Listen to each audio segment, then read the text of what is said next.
Hello, how's everybody doing? We're back again with another quick chess tips video. Let me pull up the screen for you guys. There we go. And today is going to be more king and pawn endgames. And it's not much of a general theme tonight, but I'm going to show you guys some things to watch out for in king and pawn endgames. We'll start with this position here. Actually, let me flip the board around and make this a bit easier. C6, B4.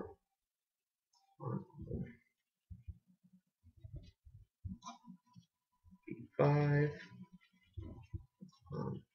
over on G5, B4, and H3. Okay.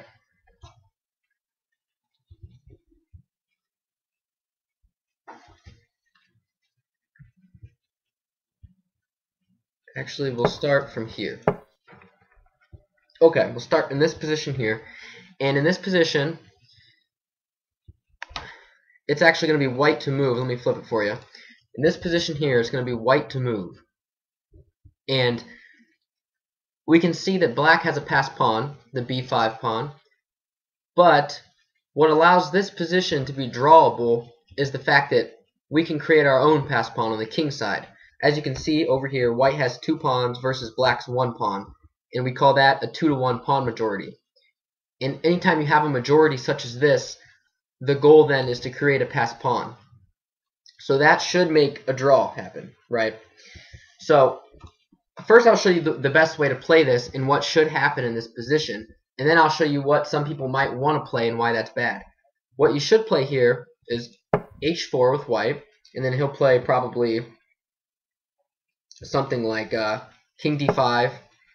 And then we'll play G4, King E4, King takes B5, King F4, H5, and then of course we're just going to trade everything, and it's going to be a draw, right? We can see that there.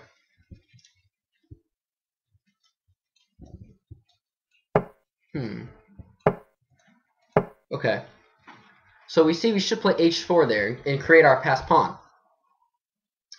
Well, some people in this position here, instead of playing H4, they might be inclined to play the move G4, right? With the same idea, they eventually want to play H4 and H5 and create the passed pawn. But this, in fact, would be a terrible mistake because in this position, black can play a very common technique. And the technique here is the fact that when you have 2 connected white pawns like this, you can black can push his pawn here by playing G5. Whoa, we lost our pawn. G5 here.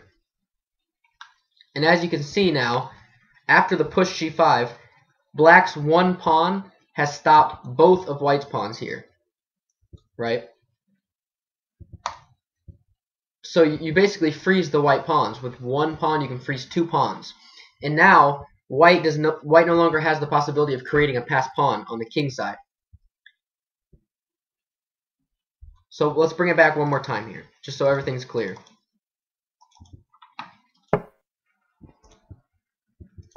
This is our starting position, okay? Again, we know black has a passed pawn, but because of the fact that we have a 2-to-1 majority for white, we have 2 pawns on the king side versus this 1 black, we know that we can create a passed pawn. And again, the best way to do that, first we have to play H4 to stop him from playing G5 to freeze our pawns. So here again, if we play G4, he'll freeze our pawns. And now, you guys might wonder how black can win in this position. Well, the way he wins in this position is very simple.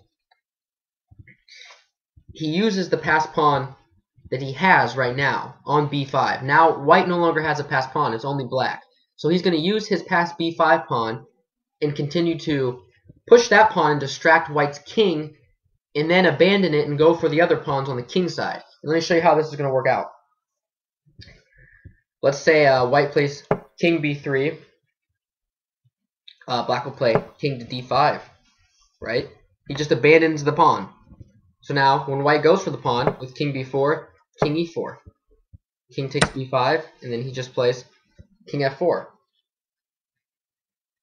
And again, something I should mention, king and pawn endgames are very tricky.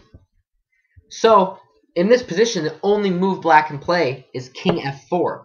And let me tell you why. If he plays king f3, what happens? We play h4, right? h4. And if he takes on h4, we play g5, and then we have our own pass pawn. It's going to be a draw. So in this position, king f4 stops all that entirely. Now king c4, king g3, king d3, king takes h3, king e3, king takes g4, king f2, king h3. King h3 is the best move now. Remember, no longer taking the opposition. We're moving forward. We're moving upwards towards the queening square. King h3. If he plays king f3 now, we just play g4 check. Again with the winning position. So if he plays king g1, we play g4, king h1. And now, remember we said that now white, it looks like white has the opposition here, right? Well, it's not, because black has that pawn move. So now, after g3, now black has the opposition and white's losing. So after king g1, g2, game over. King f2, king h2, and we're going to queen. Next move.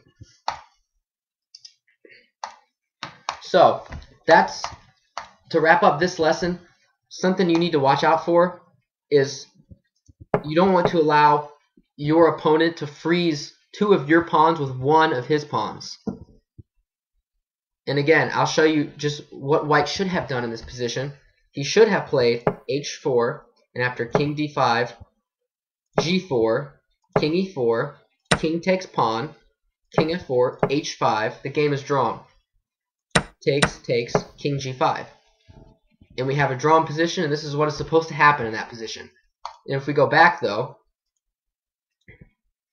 we can see again how white would be horribly wrong to play the move g4 here. It looks good because it's the same idea, but you have to watch out for that. g4. Anytime you have pawns such as this, and it's a 2-to-1 majority like this, he can freeze the pawns. g5. And now, with one pawn move, both your pawns are stuck. And again, here we saw how black would win. King b3, we just ditched this pawn. It's a very common technique. If you get a position like this, where one of your pawns is locking in two of his pawns like that, and you have a pass pawn, it's a very simple technique. You just ditch the pass pawn and then go for the other pawns on the other side of the board. So king d5, king b4, king e4, king takes. And remember here, king f4 and not king f3. King f4, and it's game over. So I hope you guys enjoyed this video. Please do subscribe if you haven't already. And please like the video. And I'll be taking any suggestions if you guys want me to do a certain type of endgame, possibly. Right now the theme seems to be endgame, so if you have any endgame ideas you'd like me to review, please do ask, and have a good night, guys. Thanks.